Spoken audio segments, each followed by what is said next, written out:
Hello students, we'll go with the next topic, that is simple input and output.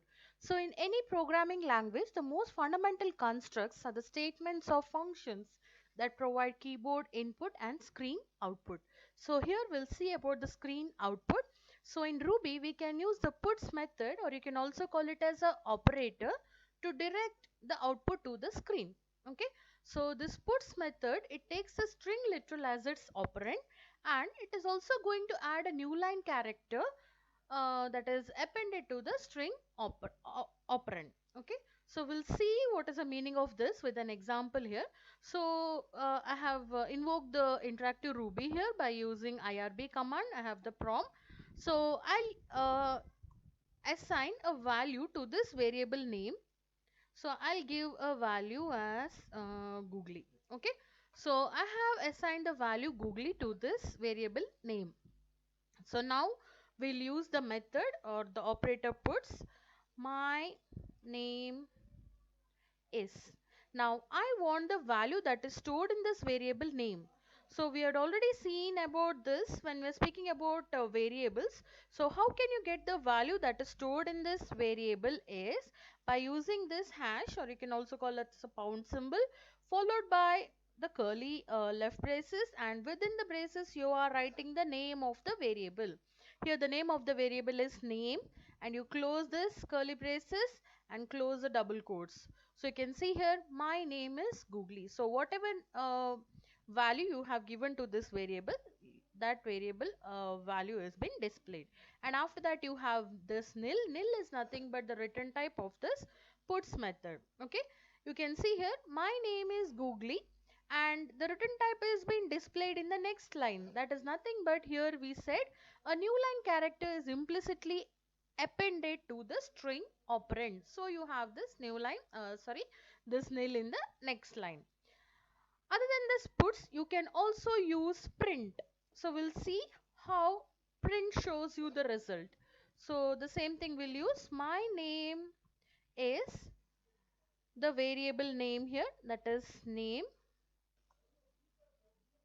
and you close it with a double quote. So you can see here my name is googly, and this return type is displayed in the same line, but whereas in this case it is displayed in the next line. That is nothing but what we are speaking here, the new line character is implicitly appended to the string operand. Okay, so that is about your puts as well as print. Next we'll go to keyboard input.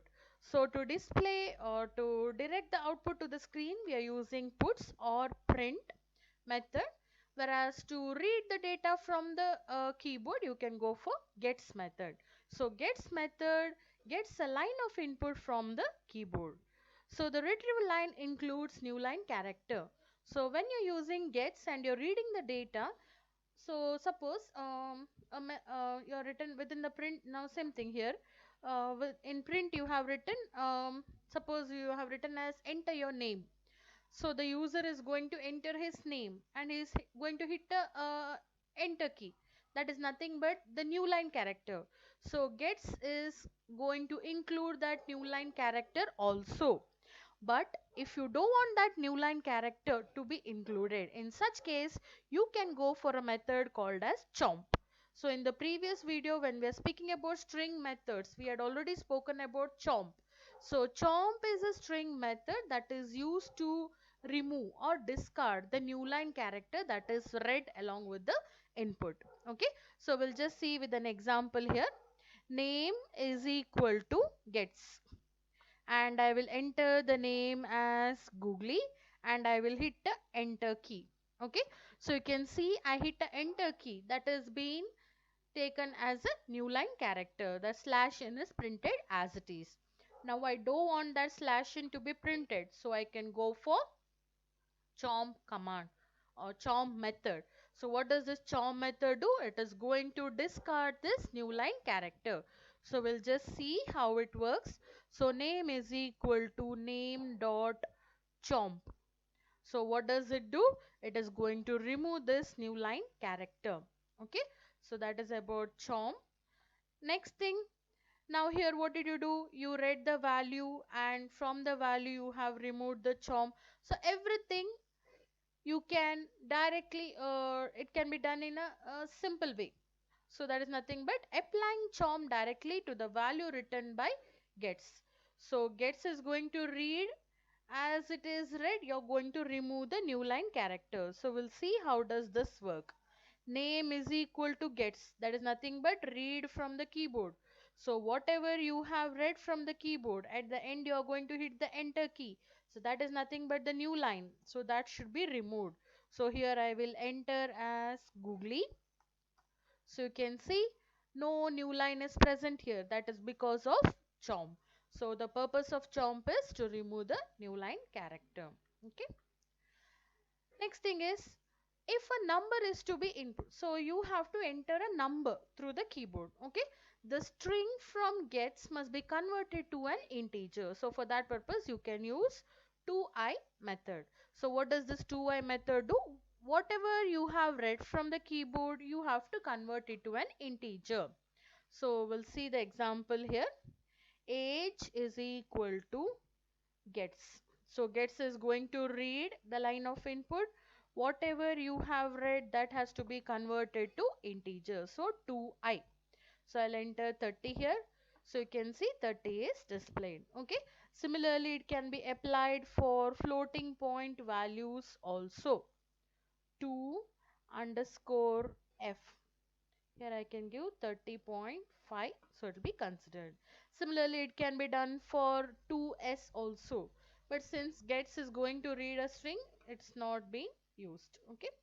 Next, we'll see an example program here. So what you're doing in this program, this is a simple program, simple Ruby program wherein you're reading the values of four numbers and you're using this values in this expression, and just the value or the result of that expression is written. Okay. So what you're doing, so as I said in the first video of this module, so you can write the program using any of the editors like Notepad, Emacs, or here I am using the Sublime Text. So you can write your program in this.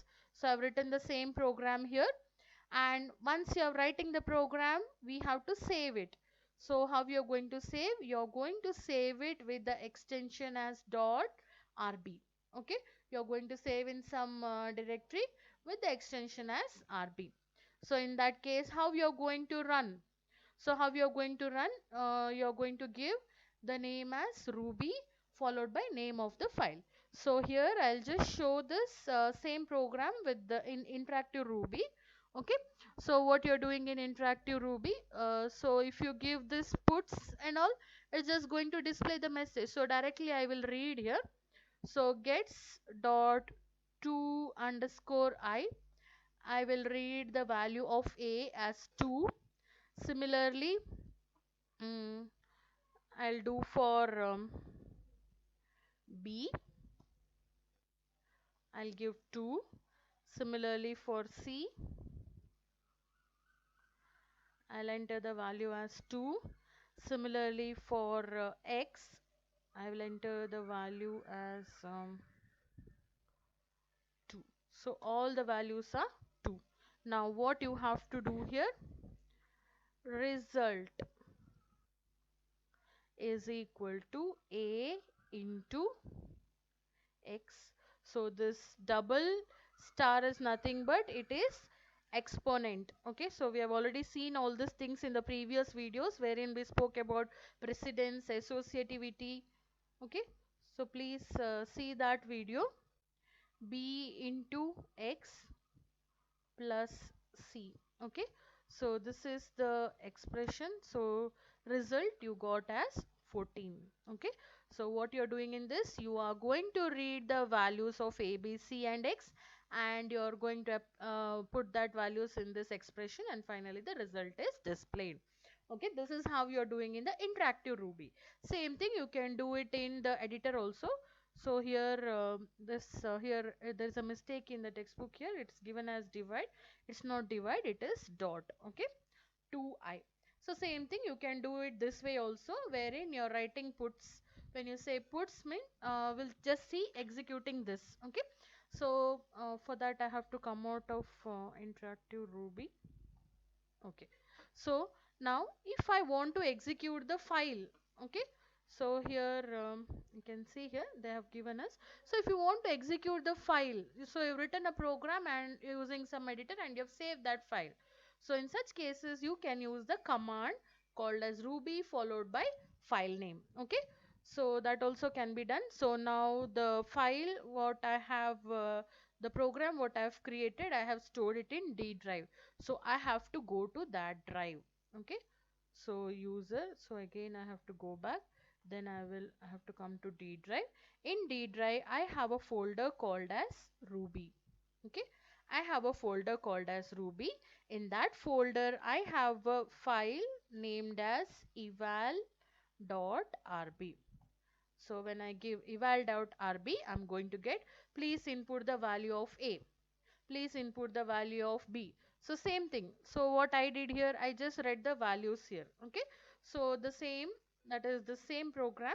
So whatever value you have read, that is going that will be applied in this, and finally the result will be displayed. Okay, so here they've just told how you can execute that particular program if you have written in some using some editor. Okay, here what I have done, I have done it in interactive ruby. Okay, so to compile but not in interpret a program, hyphen c flag can be included in the ruby command. Along with that, if you want warning message, you can include w. Okay, that is hyphen cw, that is for compiling and giving some warning message.